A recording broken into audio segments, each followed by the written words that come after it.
அரசியல் பின்னணி இல்லாத குடும்பத்துல பிறந்து ஒரு அரசியல் குடும்பத்துல மருமகளா வாக்கப்பட்டு இன்னைக்கு கட்சியில இளைஞர் மகளிர் அணி பாசறை தலைவியா பதவிக்கு வந்திருக்கீங்க. இத பத்தி நீங்க என்ன நினைக்கிறீங்க? ஆக்சுவலி நான் இதை எதிர்பார்க்கல. இந்த கட்சி பதவி அதிகாரம் இதுலெல்லாம் பெரிய ஆர்வமும் இல்லை. ஆனா கட்சி தலைமை இப்படி ஒரு முடிவெடுத்ததை நான் மதிக்கிறேன்.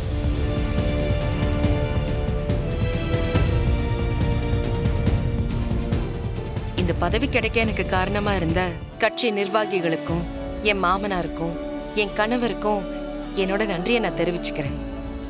இந்த பதவியை வச்சு நீங்க என்ன செய்ய போறீங்க மேடம்? எதுக்கு பயன்படுத்துவீங்க? ஒரே நோக்கம், மக்களுக்கு சேவை.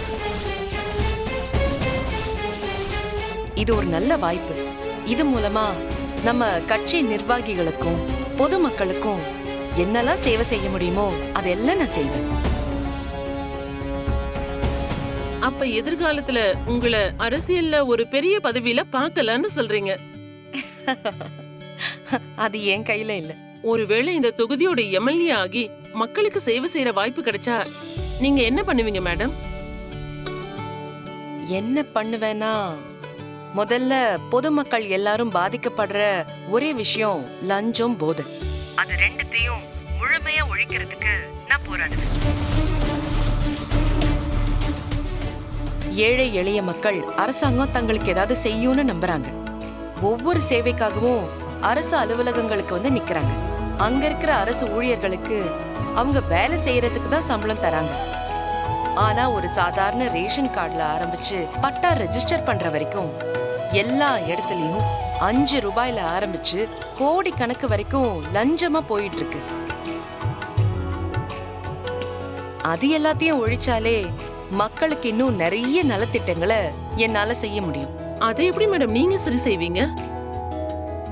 நினைச்சா முடியுங்க. லஞ்சம் வாங்குறவங்க மேல சரியான நடவடிக்கை பாஞ்சா அடுத்து வாங்குறவங்களும் யோசிப்பாங்க. முக்கியமா அதிகாரத்துல இருக்கிற எம்எல்ஏ, எம்பி இவங்க எல்லாரும் லஞ்சத்துக்கு எதிரா இருந்தா அதிகாரிகளும் அதை வாங்குறதுக்கு யோசிப்பாங்கல்ல. அதாவது நீங்க சொல்ற மாதிரி எம்எல்ஏ பதவி எனக்கு கிடைக்குமான்னு தெரியாது. ஆனா அப்படி ஒரு வாய்ப்பு எனக்கு வந்துச்சுன்னா நீங்க கண்டிப்பா மாற்றத்தை பாப்பீங்க. Thank you ma'am.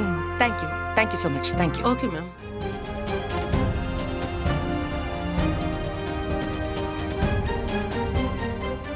மாமா, என்ன விஷயம் தெரிஞ்ச இந்த ஒரு ஆளே உங்களை மாட்டி விட்டுருவா போல இருக்கே. என்ன மாமா இவ இப்படி எல்லாம் பேசியிருக்கா?